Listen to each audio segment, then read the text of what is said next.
nations have access to products that have truly changed society. From the smartphone, the TV, to items we take as necessities today, like a refrigerator. It can feel like the whole world is looking to what's next? A mentality based around buying that circulates everywhere. This idea is known as consumerism. The idea that buying items fulfills a purpose rather than just what's needed.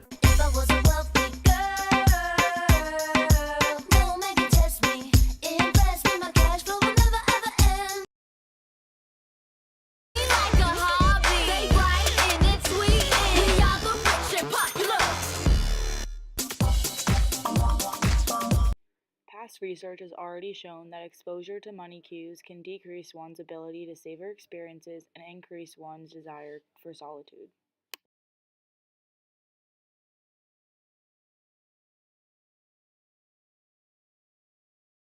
Ashes and diamonds, ATM machines. Buy myself all of my favorite things.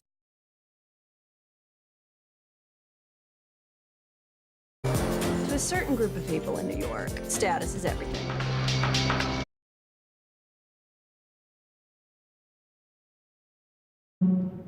If I want to work 100 hours a week and never see my family and die at an early age, that's my prerogative.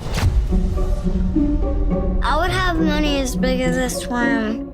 Encase it. 33 pounds of gold and diamonds given to me by superstars of the world. I love money.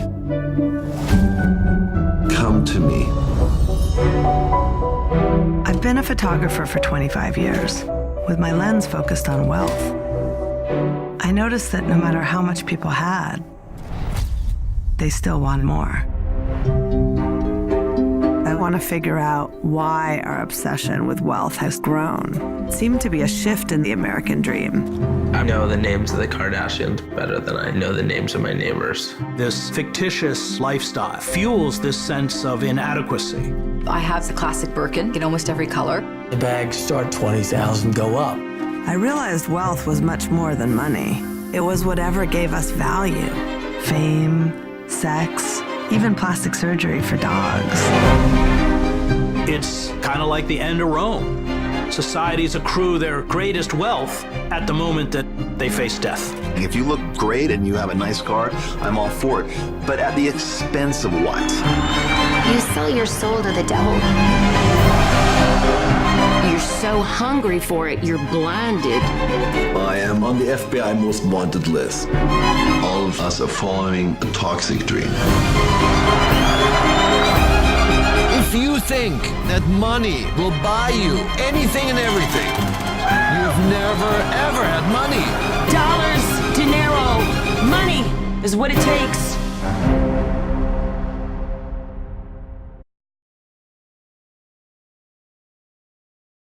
Humanity always desires more, whether it be power, wealth, property, or just influence. Humans want more. This concept isn't new, as even in ancient times, some would have far more than others, usually based around positions in society. As society developed, the wealthy began to flaunt their wealth with possessions, fancy clothes, numerous spices, hiring servants, and so on. This was reserved for the top tiers of society until just a century ago, when the concepts of mass production and interchangeable parts allowed even unskilled workers to produce high-quality products in bulk. The price of these goods became cheap enough that a quickly expanding middle class could soon purchase items once considered well out of reach. These new items developed a new mindset amongst both the middle class and upper class alike to always acquire more. A good life includes being a good person, a moral person. Doing good things for others will likely make you happier. If money can't buy a good life, then money can't buy happiness.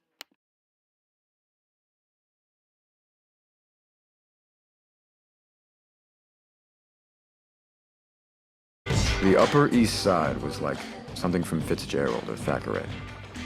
Teenagers acting like adults. Adults acting like teenagers, guarding secrets, spreading gossip, all with the trappings of truly opulent wealth. And membership in this community was so elite, you couldn't even buy your way in. It was a birthright I didn't have.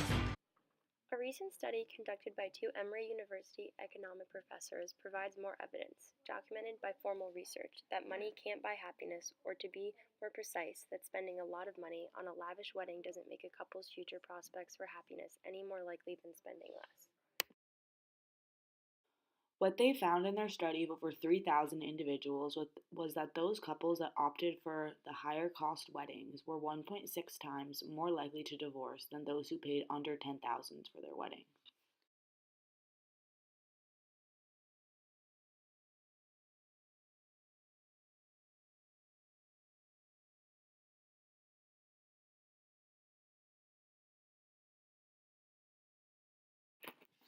Welcome back to the second episode of Money Talks. In last week's episode, we defined consumerism and discussed self-determination theory paired with possible solutions. In today's episode, we will discuss pro-social spending and how it can increase happiness. Pro-social spending is using one's money to benefit others as opposed to spending on oneself. So today we will test this theory out in a real-life setting. We have Emma in the studio. Thank you so much for having me on your podcast. Tell us something about yourself. I'm a study abroad student, and I'm living in Copenhagen for this semester and going to school at DIS. Okay, so Emma is allowed to buy a coffee for herself and in addition offer to pay for the person behind her. Then Emma will come back at the end of the episode and we'll hear about her experience. I'm really excited to see how pro-social spending makes me feel, and then also how it's going to make the other person that I'm buying coffee feel. The idea of pro-social spending has been supported by plenty of research, suggesting that the ways in which people spend their money may be at least as important as how much money people earn. Specifically, new research has found that spending money on other people may have a more positive impact on happiness than spending money on oneself.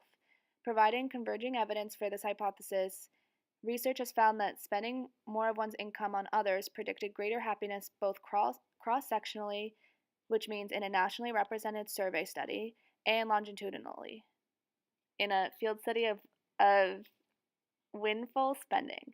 Some experimental studies have even shown that participants who were randomly assigned to spend money on others experienced greater happiness than those assigned to spend money on themselves. Now we are bringing in Rebecca Kelly from Harvard University to describe the findings from a recent study she conducted. Welcome, Rebecca. Hey, thanks for having me. Okay, so Rebecca, your study sounds pretty cool. Can you tell us more about it, but maybe simplify it for us in the audience? Yeah, of course. So basically we conducted this study in order to understand the effects of pro-social spending in toddlers. What we did was take 3 groups. The first group was called the receiving group. In this group, each toddler was taken into a room. They received a cookie, but their peer did not. In the second group, referred to as the giving group, the toddlers were given a cookie and then an extra to share with their peer. In the final group, called the costly giving group, a toddler was given a cookie and was instructed to give it to their peer. We found that the costly giving group showed the highest increase in mood. Wow, that's pretty cool. Thanks, Rebecca.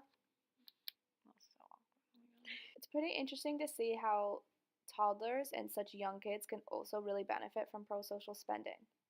So it's not just something that you have to wait until you're older, an adult to do. You can also pass this down, or these ideas down to your children, or maybe encourage your children to do the same. Hey Emma, welcome back. Important questions first. Emory's or Espresso House? I actually don't really like either of those. I really like Buzz Cafe, which is right down the street, and that's where I actually did this pro-social spending activity. Buzz Cafe sounds like a place I should try out. Okay, anyway. Emma, how was your experience? Tell us about it.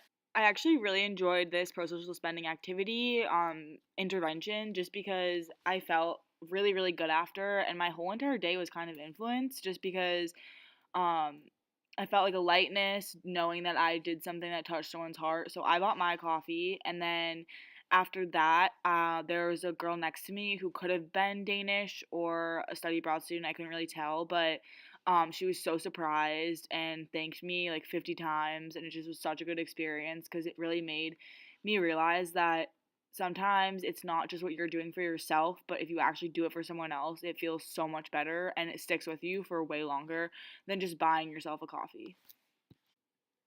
That's great to hear. I mean, it really is something that's so simple and takes such a short time out of your day to do, and it's something that you can really work into your day every day. So how many times can I say day? I don't